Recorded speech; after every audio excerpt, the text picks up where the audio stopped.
Much. Good afternoon, everyone. And the organizers, thank you very much for inviting me. We've been discussing this invitation while I was away, and I promised that I would be here. Your Excellency, my brother, Peter Obi, this is not the first time we've met. We've met I think since you've been governor of Anambra till even when Nnamdi Kanu was first in problem. So we know ourselves very well, and we tend to meet under this type of circumstances where truth is told to ourselves and to power, and where it concerns the youth as well. We that are seated here, except maybe for my son on the right-hand side. I qualify to call him my son. If he finds my age, he will know that I qualify. Anytime I hear anything about youth, I try my best. I go out of my way. I take on my own expenses and I attend. I do that because I was once a youth, and this was not the type of youthship, if you like, that I experienced. My children are youths. Some are nearing their 50s. So when I look at the faces that are here, and I look back to the Nigeria that I talk from, I'm really, really concerned for the faces that I'm looking at. But the reason is that I think you have been cheated. You have been cheated out of the future that they claim is yours. Whether it is today or whether it is tomorrow, you've been cheated out of that power to be a youth.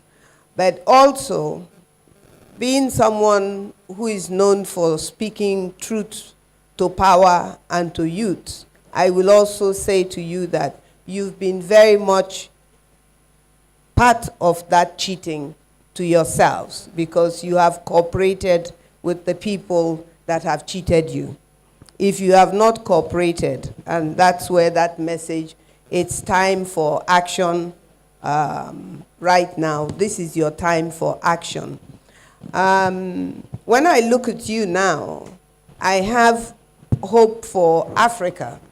And I say that I rarely used to speak about Africa as a continent, because coming from Nigeria, where even at state level, we cannot deliver what we call democracy and what some people claim that they fought for, how do you then begin to even speak for Nigeria, and not to talk of Africa as a continent? But when I first came across this son of mine called Ibrahim Traore, I realized that it is never too late to make this change for yourselves in Nigeria that you're talking about. But you must know that it is not going to be easy. It's not going to be easy because of the size of our country. It is not going to be easy because of the way our country was put together.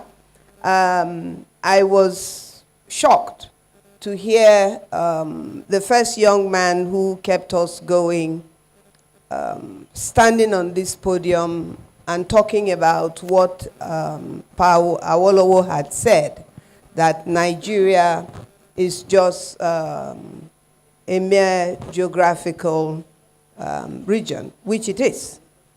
And I was also more horrified to hear him say that Nigeria was not born at the time that he wrote that book in 1947. Nigeria was born in 1914 by a man called Lugard. And he's not a Nigerian. He's from my mother's side. But he gave birth to Nigeria. Nigerians, as we are today, did not give birth to Nigeria. and I will continue to believe that.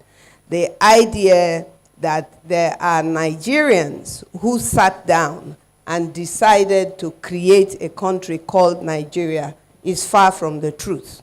Nigeria was created for us. Now, having been created for us, and if we choose to then take it on as a country, that will be our choice. Then it will be on our own terms and how we want that country that we have accepted to be for us.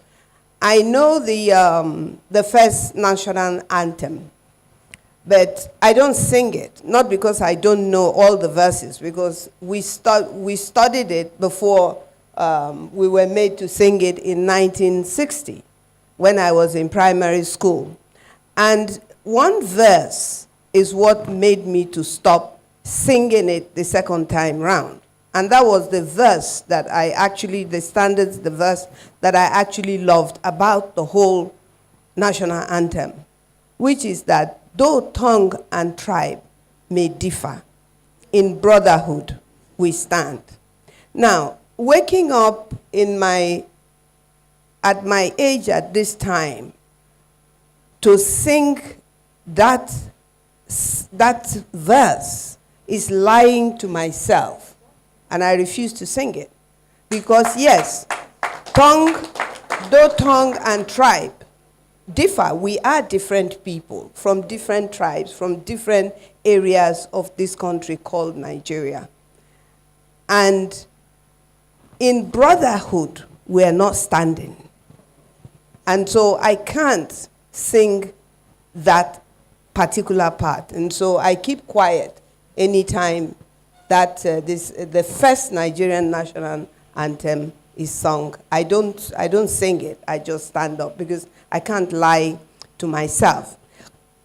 Now, in rounding up now about the youth and the fact that today you are here, I don't know how true it is, but I'm hearing that the president of Nigeria has not made a statement or has cancelled his plan to make a statement. But it is also his right, as I also believe it is his right, to undo the damage he has done to me and my people in Rivers State today. That is a day that is called Democracy Day. So the day is not ended yet. I'm still believing that it is possible he will make a statement to Nigerians and even to himself, because we know him for someone who was a member of NADECO, and we know the role that NADECO played at the time that Abiola won the election.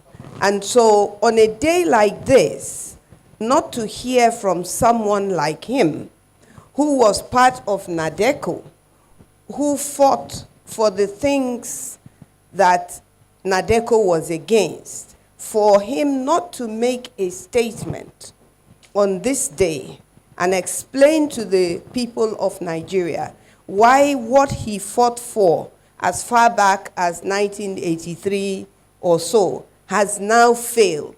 I think it's sad. It's the only word that I can use for it. So maybe he will speak. But I think I will make more contributions when the mic comes around to me. Thank you very much.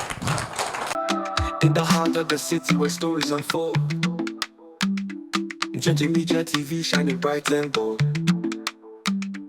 bringing news from the corners of the globe, connects us together, no matter the road.